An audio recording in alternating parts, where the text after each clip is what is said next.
चंद्रकांत पाटलांनी विद्यार्थिनींकरता शैक्षणिक शुल्क माफ केलं असं जाहीर केलं। मात्र विद्यार्थ्यांनी त्यानंतर त्यांच्याकरता कोणतीही शैक्षणिक सवलत का नाही असा प्रश्न विचारलाय।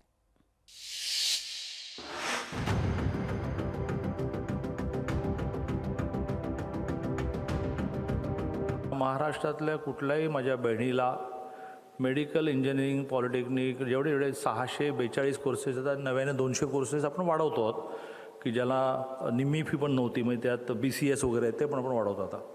अशा 800 कोर्समध्ये मुलींना 1 रुपयाही फी भरावी लागणार नाही। शिक्षण मंत्री चंद्रकांत पाटील यांनी विद्यार्थिनींना शैक्षणिक शुल्क पूर्णतः माफ करण्याची घोषणा केली आहे। जळगावातील कवयित्री बहिणाबाई चौधरी उत्तर महाराष्ट्र विद्यापीठात त्यांनी ही घोषणा केली आहे। शिक्षण मंत्र्यांनी 1-2 नाही तर तब्बल 800 कोर्सेसमध्ये विद्यार्थिनींना येत्या जून पासून शैक्षणिक शुल्कात माफी दिल्याचं जाहीर केलं आहे। मात्र शिक्षण मंत्र्यांचं भाषण संपल्यावर ते व्यासपीठावरून खाली उतरताच विद्यार्थ्यांनी त्यांना घेराव घालत त्यांची कैफियत माननीय मंत्री महोदयांसमोर मांडली।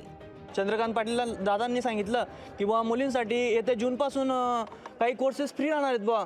मग ह्या विषयावर मुलांनी काय करायचं बुवा, म्हणजे मुलांनी काय गुन्हा केला की बुवा मुलांना का, म्हणजे जे शिकण्यात होतकरू आहेत, ज्यांची घरची परिस्थिती नाही पण ते शिकू शकत नाही, अशा विद्यार्थ्यांनी काय करायचं। या विद्यार्थ्याच्या वडिलांचं निधन झालं असून तो स्वतः काम करून शिकतोय।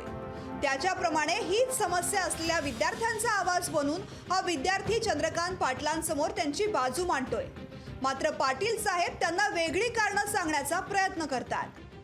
2007 पासून माझे वडील वारले सर। मी माझं स्वतः खर्च स्वतः करतोय सर, म्हणजे स्वतः कमवा शिकवामध्ये काम करतो, स्वतः मेसवरती पण काम करतो सर। कमवा शिका पद्धत मानधन वाढवावं पुढे आणि प्लस सर यापेक्षा थोडी वेगळी परिस्थिती दुसऱ्या एका विद्यार्थ्याची आहे। तो स्वतः शनिवार रविवार काम करून कॉलेजची फी भरतोय। त्यानेही त्याची समस्या चंद्रकांत पाटलांना सांगितली।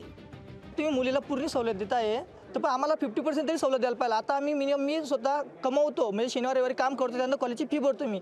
30,000 फी आहे, तर मला जेव्हा टाइम मला मी फी भरली नव्हती ना, मी मला काय बोलले पूर्ण फी भरा, त्या तुला ॲडमिशन कम बोल म्हणे। असं कोणत्या गोष्टी नाही, मुलीला तुम्ही सवलत देता, मुलांनी काय गुन्हा केला। राज्य सरकारने विद्यार्थ्यांसाठी काही उपक्रम राबवावा अशी मागणी हे विद्यार्थी करतात। मात्र विद्यार्थ्यांमधून सुटका करून घेत असताना तुमची मागणी मुख्यमंत्र्यांपर्यंत पोहोचवतो असं म्हणत चंद्रकांत पाटलांनी या विद्यार्थ्यांच्या गराड्यातून काढता पाय घेतलाय।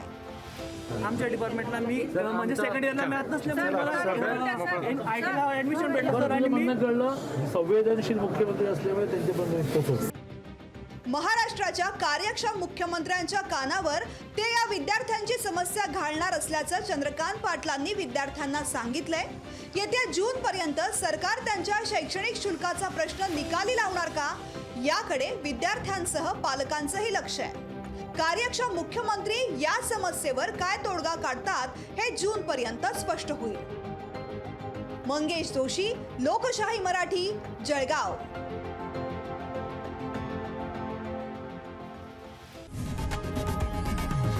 लोकशाही मराठी ऐका, पहा, जागरूक रहा।